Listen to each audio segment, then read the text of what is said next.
chance that you would take a professional bout in the future after Mike, or is that off the table? Let's own it. It's on it. It's been talks. It's been talks. It's possible. Okay, so not totally against that possibility. No, not at all. Not at all. But we just don't know. Both in the prime, I would probably pick Mayweather to win, just like I would probably pick Pacquiao to win, both in the prime. Ooh, to beat Crawford. Yeah, I think so. Prime for prime? Nice. Yeah. But is Crawford one of the greatest of all time? It's 100%. There definitely he is. He's number one right now. He's number one. This is his generation. This is his timeline. He is the king right now. Floyd Mayweather has finally spoken about his plans to return in 2026. He confirmed that his first commitment will take place this year in the highly publicized exhibition fight with Mike Tyson. However, he made it clear that the event will not be a professional bout. What drew the most attention was his revelation that, after Tyson, he is preparing for a sanctioned professional fight, potentially against Terence Crawford. Mayweather stated that talks are ongoing and emphasized that both he and his team are working hard to make this comeback official. Everything is going great. I feel good. Working hard each and every day. And I can't wait for 2026. Everything is going great. I feel good. I'm working hard each and every day, and I can't wait for 2026. When conversations about dream fights emerge in boxing, one name always remains at the center: Floyd Mayweather. Even in retirement, his presence overshadows much of the sport, and debates about whether he could have beaten today's champions never seem to end. Recently, Robert Garcia offered a sharp reality check on the idea of Mayweather facing Terence Crawford. Garcia highlighted that while Mayweather's career is filled with unmatched success, he never accomplished what Crawford and Manny Pacquiao did, becoming undisputed champions. Still, Garcia admitted that his respect for Mayweather's skill and aura makes him lean toward picking Floyd to win if such a fantasy matchup ever occurred. Man, he doesn't need it anymore. With his accomplishments, the only man to ever do 3 weight divisions, undisputed. Is he now a part of the greatest of all time conversation? And not of this era, but of all time. Definitely is the greatest, one of the greatest of all times. There's still greats out there. There's still, his era or last era, with the Mayweathers, with the Pacquiaos. I think he's, already accomplished more than Pacquiao was 8 divisions, so we could argue there because Pacquiao was, 8 division is almost impossible, and he did it. Mayweather never became undisputed. He's a 5 division champion, but never became undisputed. Never really followed that unification, stuff like that. So I think when it comes to accomplishments, I think he's already done more. Robert Garcia didn't hesitate to underline the unique feats that set Crawford apart. Crawford has done what Mayweather never did: unify every belt in a division. Manny Pacquiao, too, carved out achievements across multiple weight classes with undisputed recognition. Garcia pointed out that this is where Floyd's record appears incomplete. Mayweather dominated his opponents, stayed undefeated, and secured legendary wins, but undisputed status remained out of reach. For Garcia, that doesn't diminish Floyd's greatness, but it does highlight that Crawford belongs in conversations as one of the sport's most complete fighters.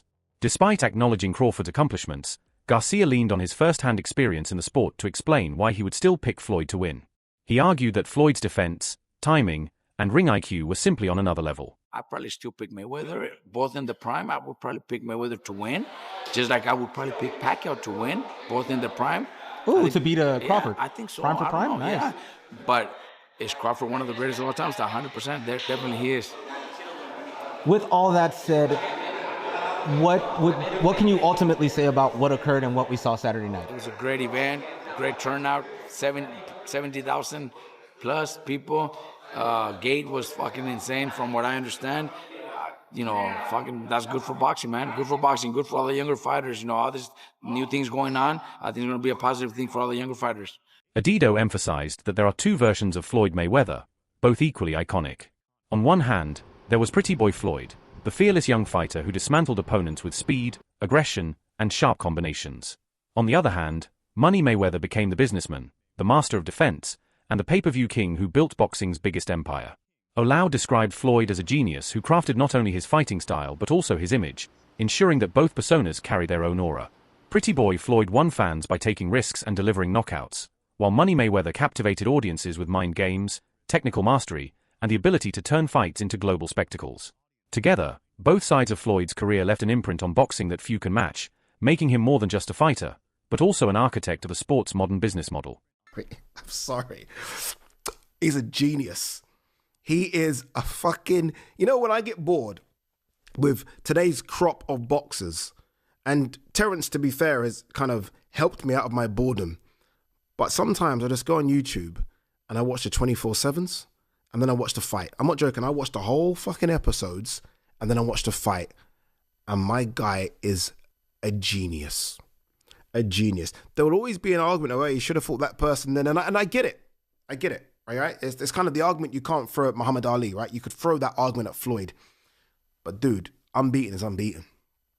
Unbeaten is unbeaten. Multi-weight world champion is multi-weight world champion.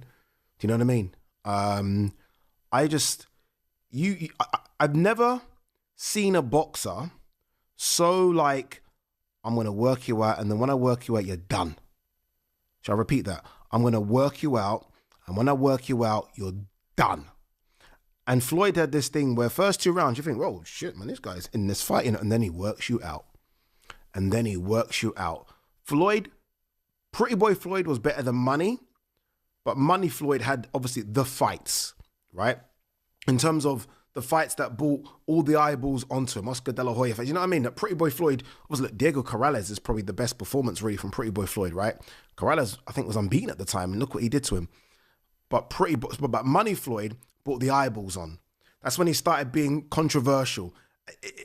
Genius outside the ring in terms of marketing, genius inside the ring in terms of defensively, offensively as well. People don't give him as much credit offensively.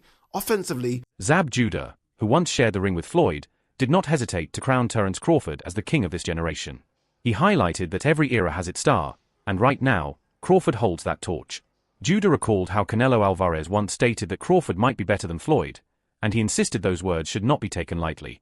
For Judah, Crawford has already proven that he can dominate top-level competition across multiple weight classes, and his style is so complete that no one has yet found a way to break him down.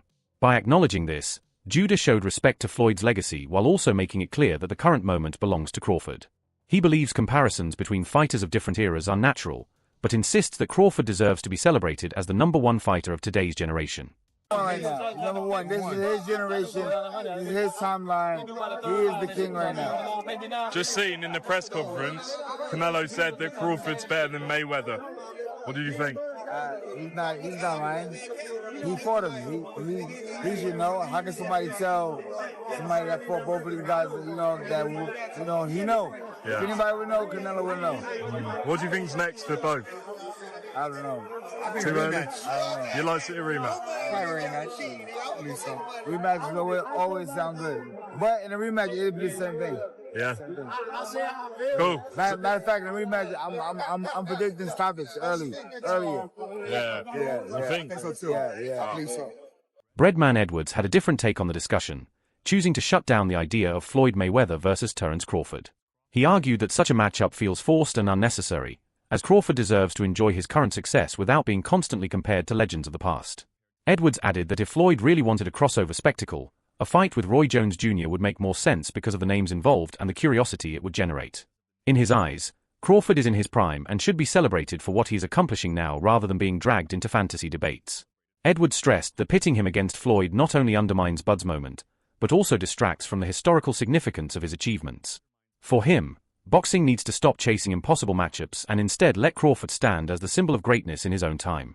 Never going to get this fight, unfortunately. Just two different generations. And I'm not necessarily asking you who would win. But if Floyd and Crawford were to cross paths prime for prime, would you just put that as that's 50-50, man? I don't know. Or are you just like, I might still give the edge to Floyd? Man, I don't really want to compare them right now, Hans, if we seeing everything that's going on with Floyd and Roy.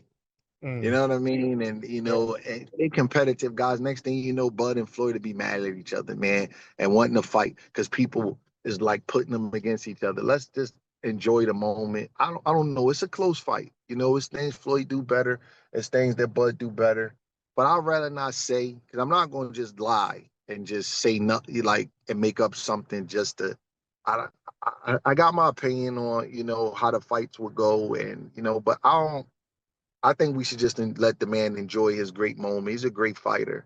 And I see a lot of immature stuff, and I don't like the way things is going with Floyd and Roy, they two guys that a lot of the younger guys look up to, and they taking shots at each other in the media because of the who's better and all that kind of stuff. So, I just want to see Bud enjoy his moment. And unfortunately, they didn't fight. They could have they kind of two different eras though.